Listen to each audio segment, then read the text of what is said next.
very, very brief overview. It would essentially allow those who are medically retired without 20 years, so we're talking below 20 years of service now, those who medically retire cannot receive both VA disability and that military retirement. Okay, it's not an either or thing. It kind of offsets itself, sort of like the combat related special compensation. It's very, very, very, very similar to. So I'll share, and I'm going to put this in dummy terms so everyone can understand. One of my good friends did 14 years of service, was medically discharged, and he rates he's 100% service connected. Okay, and he is not eligible for any of those military retirement benefits. Although he would have stayed in and did his 6 more, it was actually like 5.5 more years. And then you have those who are at 18 years who medically retired who don't get that retirement, right? They still get the VA disability, but they don't achieve that retirement. And Major Richard Starr Act would basically say, hey, relax, let's take that out. Let's not penalize a veteran who was medically discharged. That's pretty much what Major Richard Starr Act is for.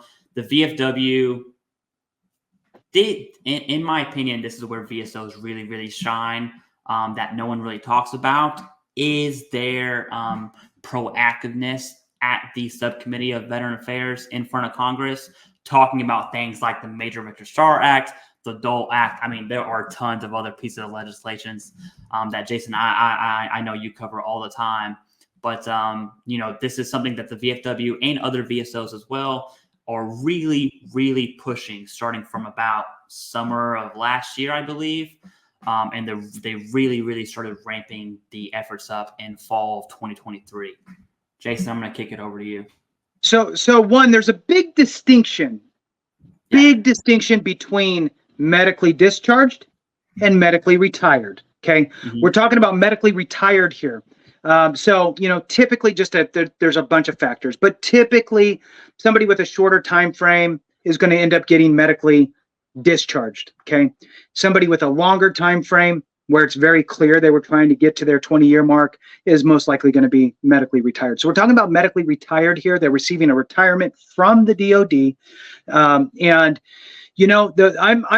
This affects me zero. Right? Like, it doesn't change my life in any way, but I am in full support of this. It doesn't make any sense to me why you would have a retirement check and not be able to get your disability, right? It's two separate systems, two different things. If the DoD decided that you're retired, then you are, right? So the only difference is being that you didn't make your 20 years, and that shouldn't be a factor on whether or not you receive it. So for those that know, Major Richard Starr had this problem, right? So he ended up getting medically retired and had worked with Congress and really championed it, him and his wife. Then he passed away, and his wife kind of carried that baton on, working with Congress to try to get this thing to pass. It has stalled out for no other way to bring it up. And now let me back up a little bit. About, I don't know, maybe 3 or 4 months ago, I called DC and I spoke with a staffer there, and they told me then that, we're trying to see if we can get it over the finish line. And if for some reason we can't get it to go, we're going to look to get it shoved into another vehicle and try to get it passed with a bunch of other stuff. Cool. That's a great idea. And that is exactly what's happening now. There has been another kind of a reviving of the Major Richard Starr Act to include it as an amendment in the NDAA, our National Defense Authorization Act. And my suggestion here is that anybody who supports this, I'm not telling you have to, right? But if you do support this, you need to reach out to your congressional members, both on the House and Senate side, and let them know that you absolutely support this. You should do it. Your spouse should do it. Your children who are adults should do it. Your parents should do it. Anybody you should ask them to contact their congressional representative. And again, it's super easy, right? If you don't like people and you don't want to see anybody, talk to anybody in face-to-face, send them an email, right? At least you're doing something. Send them an email. Swing by their office if you don't mind. You could swing by their office, knock on the door if you want to have a face-to-face. You can call, talk to them. You can call after hours, leave them a voicemail. You can actually, if you're passionate and it affects you or a family member and you can articulate it well, you can request a meeting, ask the scheduler for your congressional member to schedule a 10-minute meeting regarding this specific issue, right? Ask them. They work for you, right? Make them work for you. Let them know that you're watching them. So that's my takeaway on it. And I'm glad that there is this additional push to get it into the NDAA. I hope they do get it added in there as an amendment to it. And, you know, at the end of the day, you know, the way that it's working now, again, just to kind of recap on what you said, just to use easy numbers, let's say that you are a medically retired, okay, not medically discharged, medically retired, you did whatever, 17 years to paint the picture. 17 years, you got injured, they're like, sorry, you can't stay here anymore, sayonara, you're medically retired. Here's your retirement check, which, oh, by the way, will be less because of your time in service. So already you're being dinged because you didn't get to reach the amount of years you wanted to, by the way. So let's just, for pretend, say that your retirement is $3,000 a month, right? So you get this retirement check of $3,000 a month, and you think to yourself, okay, I'm going to file for VA disability because I got injured, right? And so you file, and let's say you get $1,000. What they do is they go, okay, we're going to offset your retirement. We're going to take $1,000 off of your retirement, which can be taxable, right?